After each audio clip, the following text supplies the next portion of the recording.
Oh yeah, sexy biscuits. Nice. Long was 1975. YouTubers on the rise, reviewing games late at night and sometimes friends. But Long was 1975.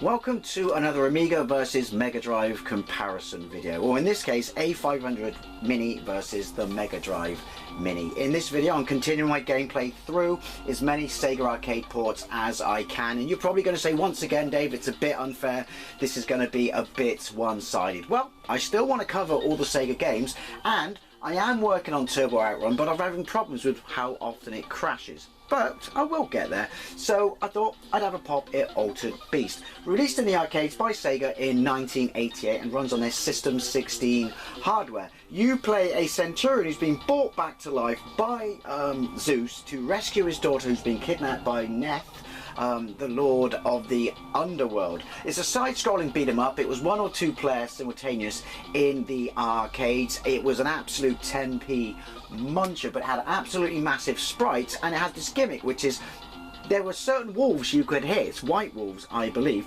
that when you punched them they would leave a power orb. When you would get the orb you would upgrade. There would be 3 upgrades. First upgrade, slightly less skinny. Second upgrade, Arnie body, tiny head, would leave like an energy trail behind your punch and your kick, and then the third upgrade would turn you into a beast, hence the title Altered Beast. And depending upon which level you were on, there would be a different beast that you could turn into. Werewolf on the first stage, dragon on the second stage, bear on the third stage, tiger on the fourth, and I believe golden werewolf? I don't know. It's got the intro from the arcade. That's kind of cool. I don't know if this is because this is by Activision in 1989. I don't know if this is an Atari ST Sport port, but I'm not overly impressed by the music, unless that's an emulation thing. Have massive amount of nostalgia for this game because in the third year at school in 1989 we went away for a weekend. Every foreman of the school went away in the third year for a weekend,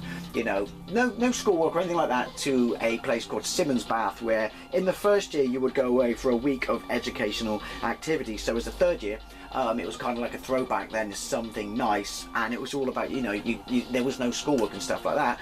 I just had surgery and come out of hospital, but wanted to go anyway, and so they went to a swimming bath one day, and they had this arcade cabinet, and it absolutely blew me away, and I loved it ever since. So obviously it made me shit my pants when I found out that it was, you know, a launch title on the Sega Mega Drive. And so I spent all the money that I had allocated for food that day, you know, while we were out and about, because we'd have a cooked meal in the evening, spent it on this game. Didn't get past level 1, didn't care, absolutely loved it. Random fact, the werewolf scream, or the scream when you turn into a beast, is unofficially nicked or sampled from American Werewolf in London. And also, you probably know this, but stage 2, the weird chicken looking monster, also shows up in Golden Axe, which I believe, is it because it's the same person who made it? I'll shut up now. Let's get into it. Look, there he is, there's Zeus. And there's that weird chicken walker thingy. So, fire. Now, obviously, you had a punch and a kick in the arcade. I command you to rise from your grave and rescue my daughter. No sample speech. Right. Okay. Bottom left my face, bottom right player 2's face, should you have player 2. Has that obsession with a massive HUD. How do I do anything? Or bezel, if you will. Right. Punch, kick, hold, just press fire, kick. I'm not going to lie though, the bad guys look like the arcade. Right. Hold fire forward and I'll punch. Down and fire.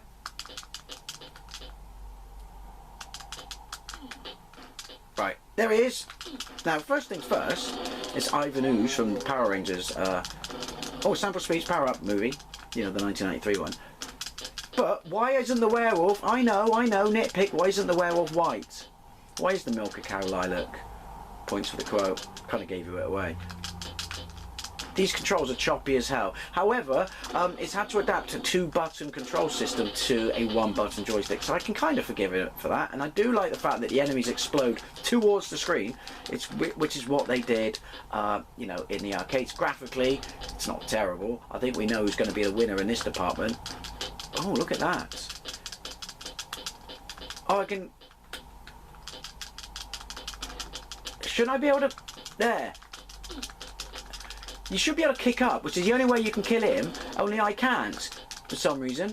Oh, I killed him by accident. Yeah. But the sprites are small, they're badly animated, the controls are choppy. Again, the fire button thing kind of throw it some leverage on that one. It's just too difficult to play like this. No. Shit. See, if you get to Richard O'Brien from the Crystal Maze, Neth, and you don't have enough power-ups, you can trigger...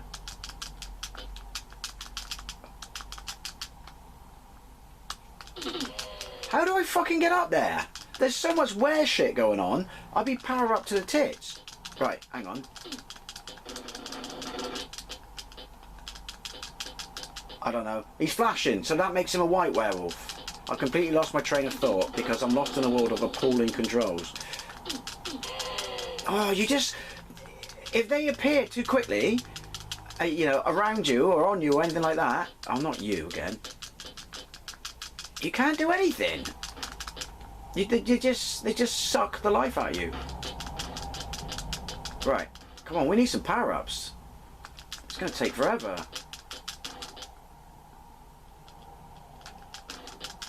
Right, we're rolling now. Okay. I mean, it's old beast, isn't it? You'd be happy. Obviously, it was released by Activision on the Spectrum, Amstrad, Commodore, Amiga and Atari ST. I have a gameplay of the Spectrum version. It's quite impressive for what it is. How do you... Right. That's how you kick up. I have no idea. I have a gameplay of the Commodore 64. I mean... Well, they are what they are. They're 8-bit games. They're kind of late, stuff like that in the system's life. But I was expecting so much more than this. See what I mean? Once you're down, I mean, you can't respond quickly enough. That's its problem. But once you're down, I have a feeling you're not going to see much of this. You just, yeah, you're fucked.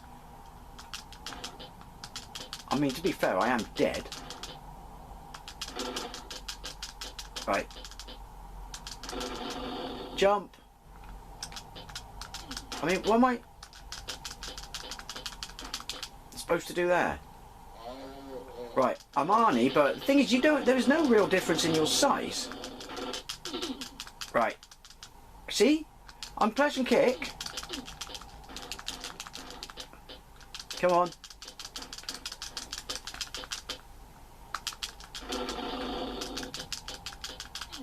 How the fuck? I'm pressing everything I need to do to bloody hit them and I can't. Right, come on, this is beast time. Right. Oh, this is weird. Oh, fireball. Oh, not fireball. Right, so I'm a werewolf. I have both attacks.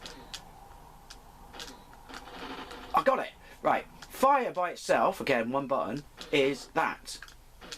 Then, fire and forward at the same time is that. Oh, this is clunky. This is clunky. Why don't you take me down to Clunky Town? I was just going to say, you're going to change or what? Right, so he's going to... Well, he's going to get big, and then he's going to change again. I do like the bubbly, weird explosions it's from the arcade. Now he's a big turd monster. And so, we have to avoid the heads. The problem is, the controls are so shizen, avoiding anything is difficult, but every time you wanna do that, but you keep accidentally doing that, which is what you're supposed to do to make yourself invulnerable so the heads don't kill you. But your invulnerability seems to do absolutely bugger all. Oh, this is clunky. No, I'm just gonna... Have we got... Oh, we got continue. God for that. This is my new game pack. Hey! I'm not saying it was pretty, but it works. So Richard O'Brien should pop up, and he should suck my orbs. Awkward. Not as awkward as that sound effect. I mean, controversial. I think the Master System version is better than this. I really do. Hey, we have cinematics, points for that. I'm going to go out on a limb again and say I'm pretty sure this must be an ST port. Right, so this is annoying because they jump on your head. And you have to hammer left and right, but killing them seems to be fucking impossible. Right, there's going to be weird dragons. Right, we need you, jump forward. Them. You have to kick their tail. Right. I thought I had that. No, get it! Yeah, but what? What exactly? Oh yeah, the little weird trail thing. Right, I like that. Kick their tail off and then the rest of them dies. It's like that in every version. There's the thing, Golden Axe. I think the same bloke made it, didn't it? I think he stole that guy's wallet. See what I mean about... There's too many sprites and you are not quick enough, or your controls are not refined enough to deal with it. Get it!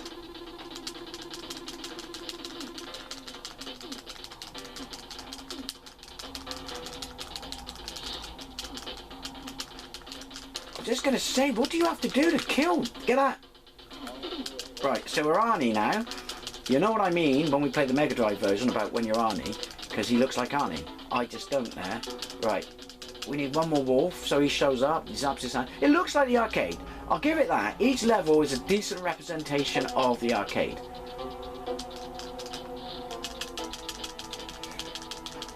Right, one of those.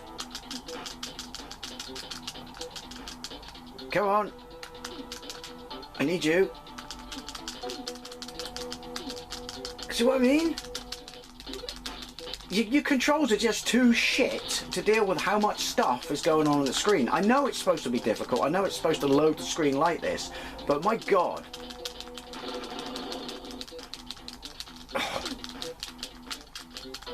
It's like a fucking 3¼ inch fucking Star Wars figure. He's just not articulated enough for the job. No! Oh, for fuck's sake. I don't know what reviews this got. I'm going to go out on a limb here and say not very good ones. Because even though, I mean, you would put up with a lot back in the day. Kick up, you numpty twat. I don't know how you kick up. He's just stopped doing it. Again, I know it's only got one button, but this is frustrating as all kinds of bollocks. Sorry, Richard O'Brien, haven't got to dragon mode yet. But yeah, you can't put this much sprite and shit on the screen if you don't have responsive controls. Sorry. Look. I'm kicking him in the face. And he's not dead, he just literally got bored. Luckily. Right, come here.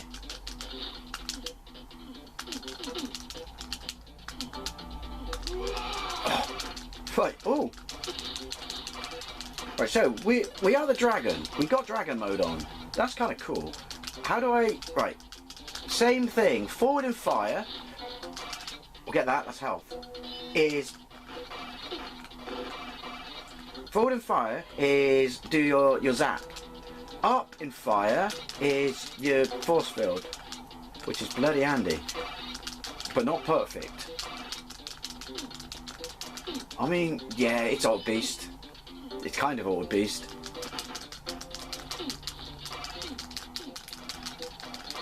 Right, I need to get away because he's going to transform.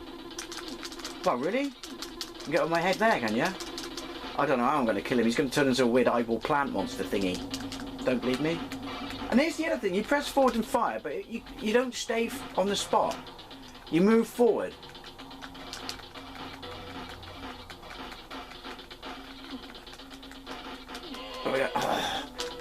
This is honestly, well, Thank God for that. You got to see two bosses. This is borderline unplayable. Your controls, they're just, again, I know you've only got one button, but they're sloppy, they're unresponsive. They don't go where you want them to go. They don't do it quickly enough to deal with the enemies. When there are too many enemies on the screen, they overcome you too easily because of all the aforementioned problems I just mentioned with your controls. Would you have been happy with this if you liked it in the arcade? I guess you would have been happy with the sense that you got Altered Beast on your beloved Amiga. But this is terrible. Now, obviously, take it with, you know, a grain of salt, because this is just a bit of fun, and I am working my way through as many Sega ports as I can. Let's have a look at the Mega Drive version. So here we go with Altered Beast on the Sega Mega Drive, ported by Sega themselves in 1988, which is the same year it came out in the arcades. Mega Drive was released in Japan at the end of the year, and the game came out, what, mid-year? That's an incredible achievement, an incredibly impressive turnaround. It was a launch title in Japan, a launch title in Europe, and a launch title in North America. Eventually, because of its success in the West, it wasn't as popular in Japan for some reason. It became the initial pack-in game, which, let's be honest, because of how close it was to the arcade, that's the wrong colour. That should be blue. I guess you could argue that the Amiga wins that one, but yeah, because of how close it looked to the arcade, it was a perfect example of, you know, the leap between 8-bit and 16-bit, and the fact that Sega were trying to sell you a machine that could deliver you the arcade experience. And so obviously put it in as a packing game was a brilliant thing. I borrowed it off someone at school who eventually got a Mega Drive and had the Japanese version.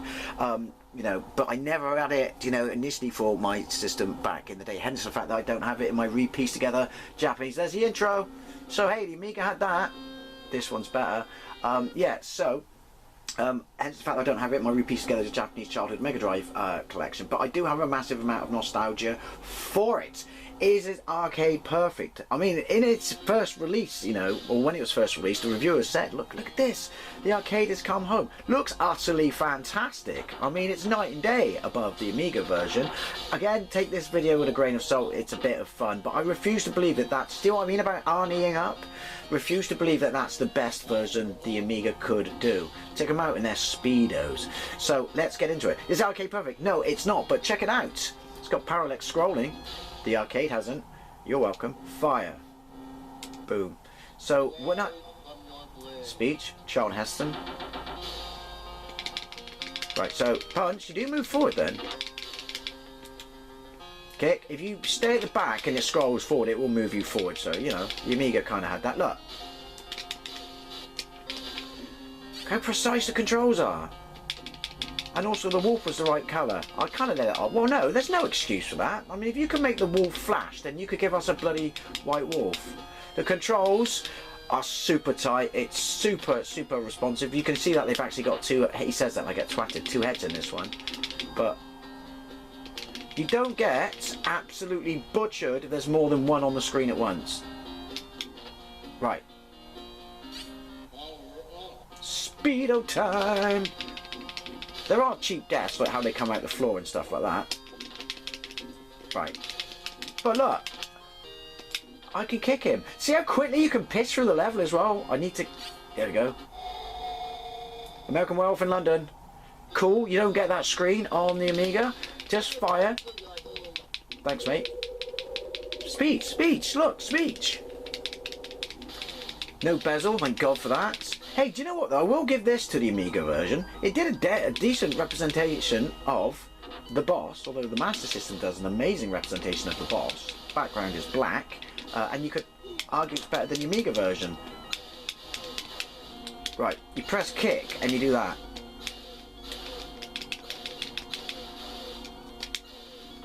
And that's how you do him. Oh, woo! I mean, obviously you still get hit to some degree, but you're not being as butchered as you are in the Amiga version. This is a stunning title for a launch title and one of the first games on the system. And like I said, unless you played it side by side, you would have said, I believe that this is arcade perfect.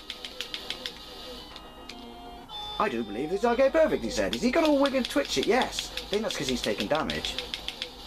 I think it's because he took that guy's wallet. my God, do you know what? The nostalgia just come flooding back out when I borrowed it off Mark Houghton at school. Round clear bonus. And also shows you how quickly you can clear a round. Because there's only got a default difficulty, I believe. But look at the size of the sprites. Imagine how you would have shat your pants if you came from the Master System to this. Or came from the Spectrum to this. Do you know what I mean? Testament. Really is a testament to, like, what, you know, an imposing machine this was at launch. Look how much easier it is to get them. And they jump into you. And look, see? So in the Amiga you have to stop and wait and line yourself up perfectly. Alright, he got me. Whereas on this one, as long as you're in the motion, like the Kylie song, its job's a good one. And I keep pressing up. No, don't piss off, ball. Alright, that was me having a squiggly moment. Ooh. Again though, to be fair, oh, you can hit them beautifully. The Amiga version did a fair representation of the levels. They looked the part. Obviously they were a lot smaller. The animation on this, while not breathtaking, is also far better. And the music is, which is, you know, again, criminal, because it's the Amiga. Here we go. Oh, you got a chance to dodge them. Oh, look at that. Go on and jump then. Oh, oh, this is sweet. And the thing is, I always thought this played a bit clunky, but now, playing it after I played, you know, the Amiga version, it's like a fucking digital remaster or something. I still cheaply died though.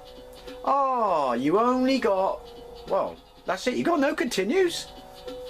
I don't remember that. I don't remember having no continues. But let's round up. Again, this is a slightly, well, it's not slightly, it's a bloody unfair comparison video. But you know my thoughts on that. The Amiga version, I guess if you wanted to play it at home and that was the only way you could play it, you would have been happy. But I think even the Master System kids could have lauded their version over yours. This is by no means a perfect game, but I mean, to the untrained eye, it's arcade perfect, but more importantly, and again, I know the Mega Drive's got 3 buttons, but it's responsive.